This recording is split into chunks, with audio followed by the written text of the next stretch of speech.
In my last video, entitled Pet Lions and Data Breaches, I described how National Public Data allowed hackers to steal 2.9 billion records on American, Canadian, and British citizens.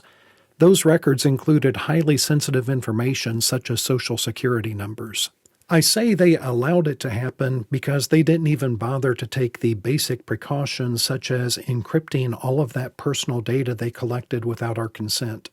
At the end of that video, I called for Congress to pass a law similar to the Sarbanes-Oxley Act of 2002 to make the executives of data broker companies personally liable and subject to lengthy prison sentences for failing to adequately protect our data that they collect.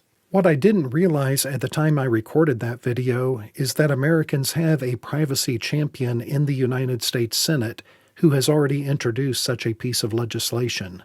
Senator Ron Wyden from Oregon. I am Dr. John Padfield. I'm a business professor and a former Indiana state representative, and this is Business Reform, where we discuss issues at the intersection of business, technology, and society. This is not a political channel, and this video is not a political endorsement. However, we spend a lot of time on this channel talking about privacy, and I feel it's important for two reasons for us to highlight prominent people who are on our side on privacy issues. First, we need to encourage them to keep fighting for our privacy against establishment politicians on both sides of the aisle. And second, I want to encourage all of you that the fight for privacy is not over.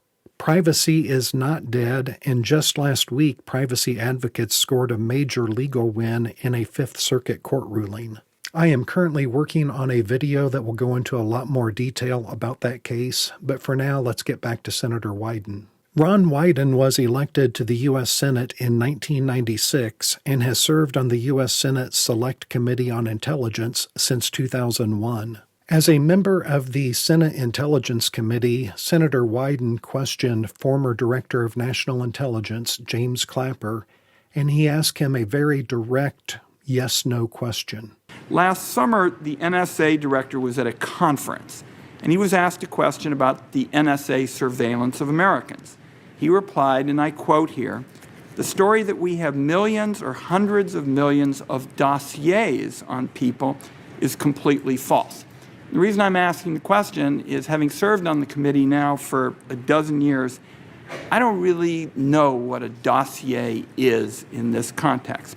So what I wanted to see is if you could give me a yes or no answer to the question, does the NSA collect any type of data at all on millions or hundreds of millions of Americans? No, sir.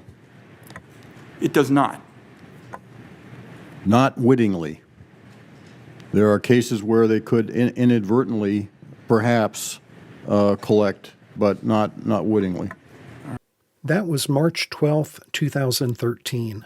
Thanks to Edward Snowden and Glenn Greenwald, less than 3 months later we learned the NSA was very intentionally collecting phone records on millions of Americans every day, and it was not, quote, inadvertent. When questioned about his Senate testimony in an interview, Director Clapper said, "I responded in what I thought was the most truthful or least untruthful manner by saying no."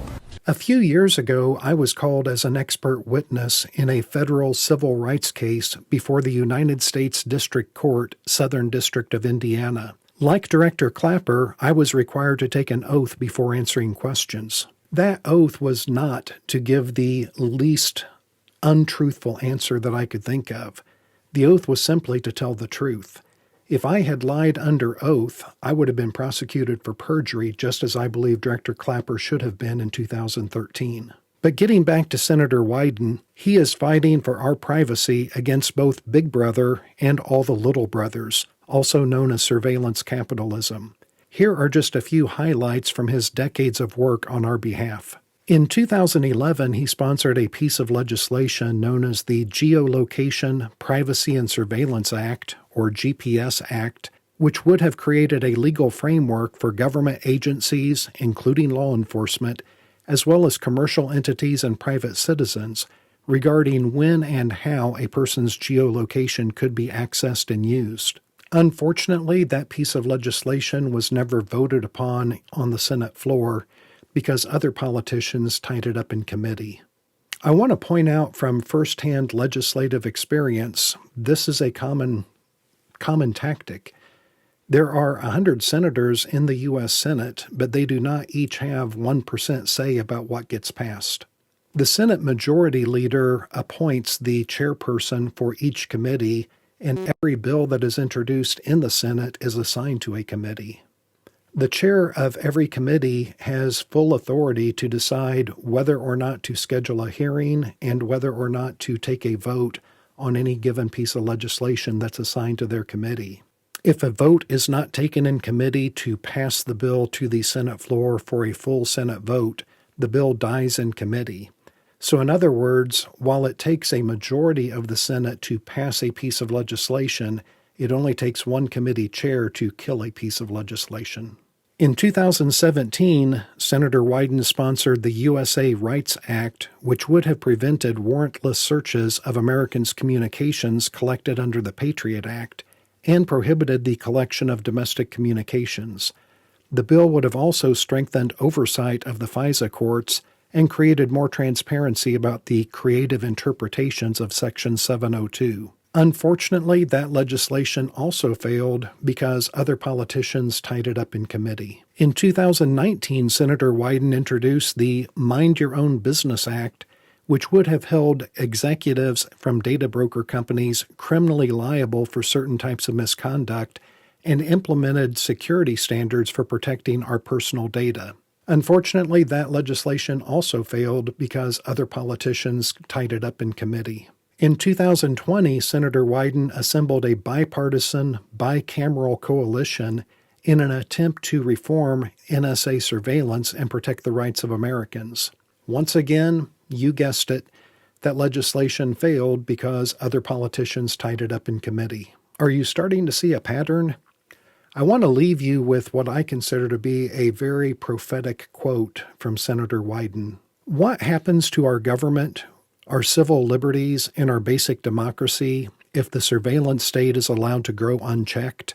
As we have seen in recent days, the intelligence leadership is determined to hold on to this authority. Merging the ability to conduct surveillance that reveals every aspect of a person's life with the ability to conjure up legal authority to execute that surveillance, and finally removing any accountable judicial oversight, creates the opportunity for unprecedented influence over our system of government.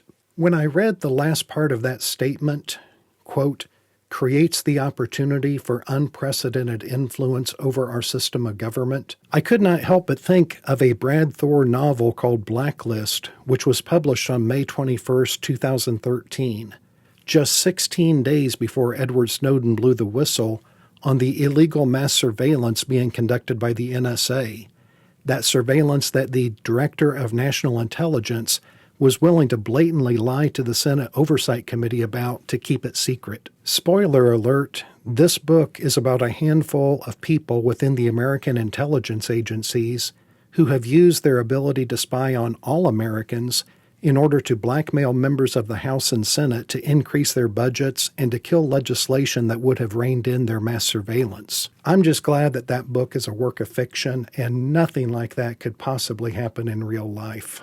I want to end this video with a direct appeal to anyone that works for Senator Wyden or any other member of the House or Senate from either party who truly cares about the Fourth Amendment protections for Americans. If I can be of service to any of you in crafting or reviewing legislation or testifying before a committee, please get in touch with me.